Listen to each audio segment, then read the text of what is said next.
Corona के नए variant को लेकर मध्य प्रदेश सरकार अलर्ट है। गृह एवं जेल मंत्री डॉक्टर नरोत्तम मिश्रा का बयान आया है। मध्य प्रदेश सरकार ने सभी जिला सीएमएचओ को निर्देश दिए हैं। कोरोना पॉजिटिव मरीजों की जीनोम सीक्वेंसिंग जांच के लिए निर्देश दिए हैं, जांच कराने के निर्देश दिए हैं। नए वेरिएंट को लेकर भारत सरकार का मध्य प्रदेश सरकार को पत्र मिला है। सभी जिला सीएमएचओ को कोरोना पॉजिटिव मरीजों के sample all India medical institute भेजने, जीनोम सीक्वेंसिंग जांच कराने के निर्देश दिए हैं। अविश्वास प्रस्ताव पर उन्होंने कहा कि तथ्यहीन, आधारहीन अविश्वास कभी सदन में नहीं आया। आरोपों के जवाब सुनने के लिए जिगरा चाहिए।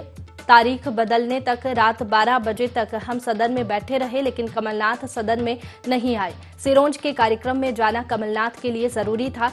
सदन को वैसे भी वो बकवास कह चुके। सदन में विपक्ष में फूट देखने को मिली। कमलनाथ गुट के विधायक नेता प्रतिपक्ष को अलग करने में लगे हुए थे।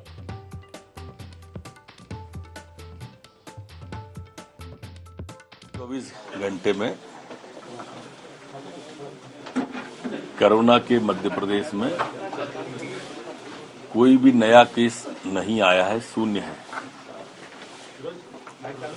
ठीक होकर अपने घरों की ओर जाने वाली संख्या भी शून्य है। प्रदेश में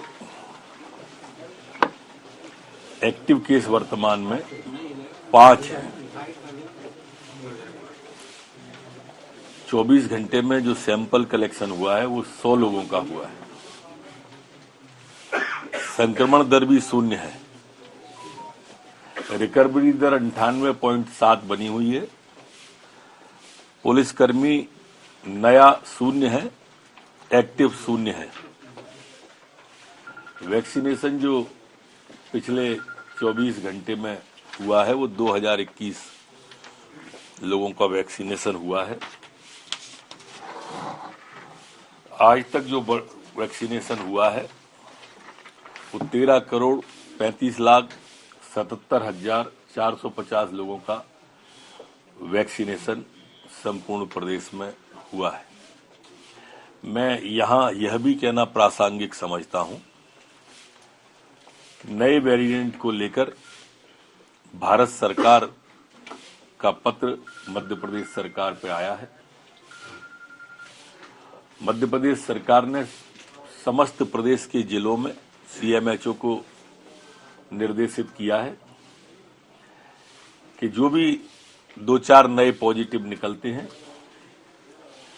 उन सभी की जीनोम सीक्वेंसिंग की जाए, करा ली जाए और ऑल इंडिया मेडिकल इंस्टीट्यूट को हम इसको भेजेंगे, जिससे नए वेरिएंट के बारे में जो हर बार वेरिएंट को नाम दिया जाता है BF.7 वाला या दूसरे, इस तरह से इस प्रदेश के अंदर सभी को कहा गया है। आप सब साक्षी हो और सदन भी साक्षी है।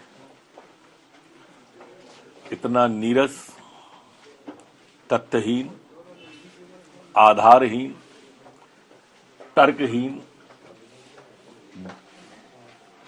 अविश्वास कभी नहीं आया सदन के अंदर।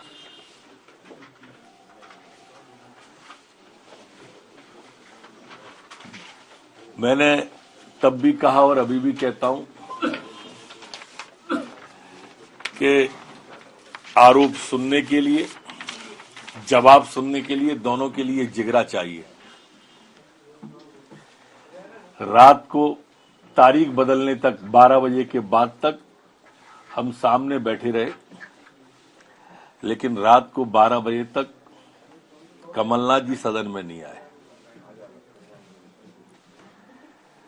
उनका कार्यक्रम में जाना जरूरी था, उनका शादी विवाह में जाना जरूरी था, सिरोंज में जाना जरूरी था, सदन जरूरी नहीं था। सदन को वैसे भी बकवास कह चुके।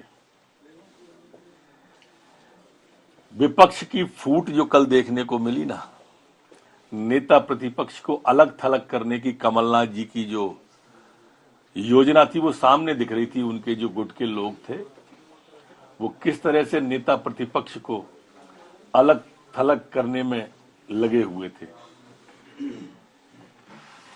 स्थिति एक समय तो ऐसी आ गई कि नेता प्रतिपक्ष को माइक पे आकर जो सदन का प्रॉपर्टी है उसमें आके कहना पड़ा कि मैं अकेला सुनूंगा सीएम साहब के भाषण को। अब आप सब देख लेंगे क्या स्थिति इनकी है, कांग्रेस की गुटबाजी की है। इनमें हिम्मत नहीं है मुख्यमंत्री का सामना करने की, इनमें क्षमता नहीं है जवाब सुनने की, क्योंकि जितने आरोप लगाए गए उनमें ही कोई दम नहीं था। सब कपोल कल्पित थे, कल्पनाओं के स्वर्ग में विचरण कर रहे थे इनके आरोप।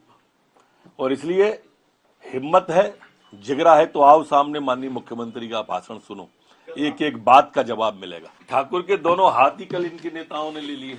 मान लिया था चले गए थे, उसके बाद आ जाते। सदन तो रात के 12 बजे के बाद तक चला था, लेकिन शादी विवाह में चले गए, वहां किससे वादा किया था। जो इच्छाधारी हिंदू हैं, जो चुनावी हिंदू हैं, जो सीजनल हिंदू हैं, वो बेवकूफ कैसे हो सकते हैं।